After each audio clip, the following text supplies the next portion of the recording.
Picture a place so pristine that the government tells you exactly how many people are allowed to visit it at any given moment. 400 tourists. That's the cap. Not 400 rooms, not 400 bookings, 400 human beings permitted on the entire island at once for the rest of time. Now picture the opposite of pristine. Picture a helicopter in the winter of 2019, crossing back and forth over dense subtropical rainforest, dropping tons of poisoned bait onto every square metre of a UNESCO World Heritage Site. Onto nesting grounds. Onto nesting grounds.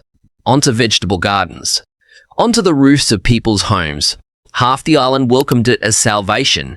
The other half fought it like a declaration of war. Over the next 18 minutes, we're going to unpack how a tiny volcanic rock in the middle of the Tasman Sea engineered the most exclusive, ecologically ruthless paradise on Earth, and the dark human cost of keeping it that way. We'll find out why a divorce here can cost a family their home and their right to ever set foot on the land again. And we'll answer the question that split this community in half. Why would anyone fight to stop a project that ultimately saved their island from total ecological collapse? Stay with me, because nothing about this place is as simple as the postcard suggests. 7 million years ago, a shield volcano erupted from the ocean floor, 600 kilometers off the coast of Australia. It built itself up, layer by layer, and then the sea did what the sea always does. It ate the volcano alive. Wind, waves, and time chewed the original landmass down to a fraction of its size, until almost nothing remained above the surface except two jagged, impossible peaks, Mount Gower and Mount Lidgebird, standing guard over the wreckage like tombstones for a mountain that used to be. What's left today is barely 11 square kilometers. You could walk across the entire island in an afternoon. And yet within that tiny footprint, evolution did something it rarely gets the chance to do anywhere else on the planet. It works in complete isolation, undisturbed, for millions of years. No predatory mammals ever made it here. No snakes, nothing came swimming or flying across 600 kilometers of open ocean except birds, insects, and the occasional stray seed. So the species that did arrive evolved without fear. Birds nested on the ground because nothing had ever taught them not to. Insects grew to sizes that would look prehistoric anywhere else. An entire ecosystem built itself around the simple, dangerous assumption that nothing was coming to kill it. That assumption would eventually be shattered, but not yet.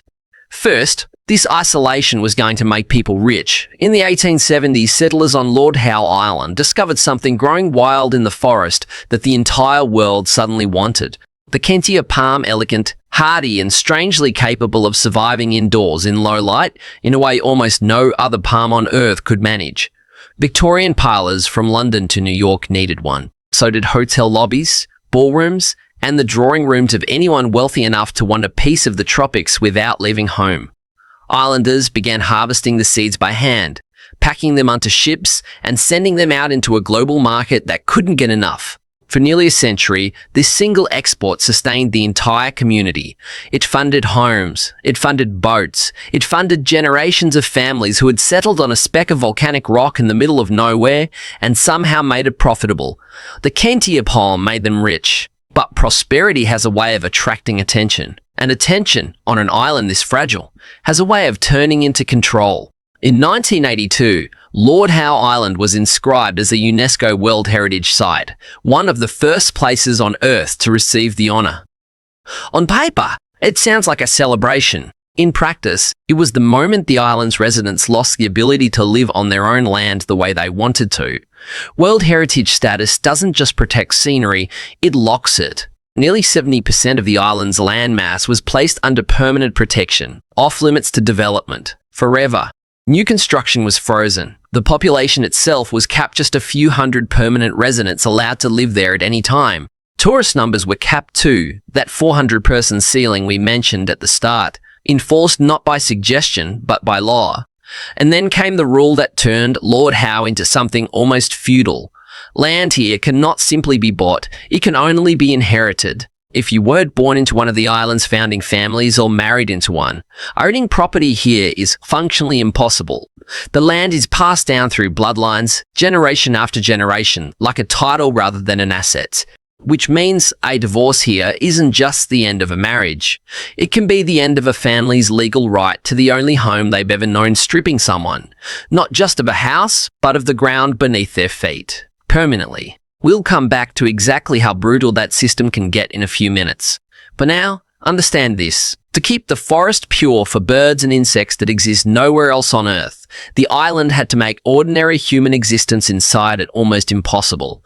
No traffic lights, no cell towers scarring the ridge lines, speed limits capped at 25 kilometers an hour because a car moving any faster might strike one of the flightless woodens that wander the roads without fear. Exactly as their ancestors always have, trash sorting isn't a suggestion, it's mandatory. Down to the last piece of packaging, because nothing leaves this island without being accounted for. Paradise, it turns out, comes with a very long list of rules. And the deeper you go, the stranger those rules become. Let's slow down here, because this is where the island stops feeling like a nature documentary and starts feeling like a legal thriller.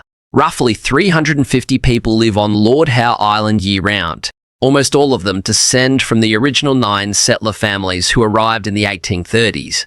Land leases, because technically nobody privately owns the land outright. It's leased from the Crown, are passed down through inheritance, and the island's governing board has final say over who's allowed to hold one. Marry into a founding family, and a pathway to residency might open up. Divorce out of one, and that pathway can slam shut behind you, sometimes taking decades of a life built on the island along with it. There are documented cases of people who raised children here, built businesses here, buried loved ones here, only to find themselves legally unable to remain once a marriage ended, because the land was never really theirs. It belonged to a name, not a person. Why would any community choose to run itself this way? Because the alternative was worse. Without brutal restriction, this 11 square kilometre island would have been carved into resorts decades ago. The population would have exploded. The Cantia palm forests would have thinned into golf courses. The same isolation that let evolution run wild here would have collapsed under the weight of unrestricted humanity. So the island chose control, total, generational, sometimes heartbreaking control. And for a while it seemed to work. Then, in 1918, a ship ran aground and the entire system nearly wasn't enough to save what came next. The SS Macumbo was a supply steamer, running goods between the mainland and the island, the way it had done countless times before. In June of 1918, it struck rocks near the harbour and began taking on water. The crew beached it to stop it from sinking outright. Everyone survived, but something else survived too. Black rats, hiding in the cargo holds, poured off that grounded ship and onto an island that had never had a land predator in its entire evolutionary history. Within a few short years, the consequences were catastrophic. Brown nesting birds that had never needed to fear anything were suddenly being hunted in their own nests. At least 5 endemic bird species were wiped out entirely. The Lord Howe Island, phasmid, a giant, flightless stick insect nicknamed the tree lobster, found nowhere else on the planet, vanished so completely that scientists assumed it had gone extinct. The Lord Howe wooden, a flightless bird found only here, was pushed to the brink, its population crashing to somewhere around 30 individuals left alive on the entire planet. For decades, the rats simply lived alongside the island's remaining human residents, an accepted plague, a cost of doing business. But an ecosystem built on millions of years of isolation cannot indefinitely absorb an invasive predator. Something eventually had to give. And by the 2010s, the island's ecological caretakers had run out of gentle options. What came next would either save Lord Howe Island or tear its community apart trying. In 2019, a plan went into effect that had been debated, delayed, and fought over for nearly 2 decades: the total eradication of every rat and house mouse on Lord Howe Island, using helicopters to distribute over 42 tons of rodenticide bait across every hectare of land. Every hectare. Not just the forest. Backyards, gardens, farmland. The area directly around people's homes. Residents were required to remove pets. Livestock had to be relocated or contained.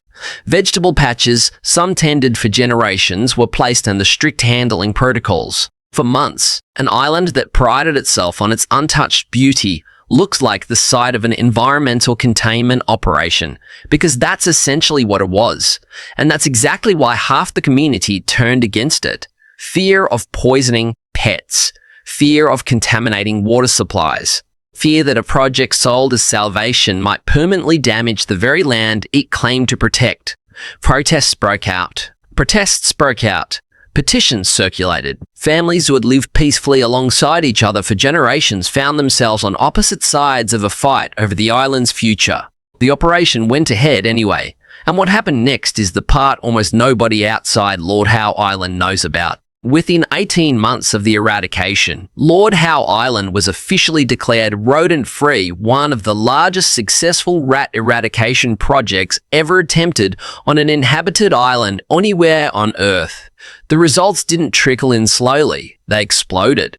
Ground-nesting seabird populations, some species not seen breeding on the main island in living memory, returned almost immediately. The Lord Howe woodland population, which had once dropped to around 30 birds, began climbing back toward the hundreds. And then came the moment that made headlines around the world. The Lord Howe Island, Phasmid the tree lobster, believed extinct for nearly 90 years, had actually survived the entire time on a single jagged sea stack, 23 kilometers offshore, called Bowles Pyramid, clinging to life around one lonely melaleuca bush. With the rats finally gone from the main island, conservationists began the delicate work of reintroducing this prehistoric survivor to the home it had been driven from nearly a century earlier. An insect that vanished in 1920 is, right now, crawling through the undergrowth of Lord Howe Island once again. Let that sit for a second. That's not a metaphor. That's a fact. As the sun drops behind Mount Lidgebird, painting that 7-million-year-old volcanic silhouette in deep gold and rust, it's worth asking what Lord Howe Island actually is. It isn't just a nature reserve. It isn't just a tourist quota, or a bloodline property system, or a helicopter dropping poison across a rainforest. It's all of it, tangled together, evidence of a community that decided, again and again, to choose the harder path. To cap their own numbers, to restrict their own children's ability to inherit land, to poison their own gardens in the hope that a flightless bird and a forgotten insect might get to exist a little longer. Lord Howe Island's dark secret was never really a crime. It's an uncomfortable truth, one most of the world never has to face. Real preservation doesn't happen by accident. It requires total control. It requires people willing to give something upland, freedom, convenience, even family in exchange for a promise that something ancient gets to keep existing. So here's the question worth sitting with. Would you accept strict government limits on where you're allowed to live, if it was genuinely the only way to save the natural world? Let me know in the comments below, because maybe paradise was never a place we simply find, untouched and waiting. Maybe it's a place we have to build, guard, and when it comes down to it, forcefully protect from ourselves.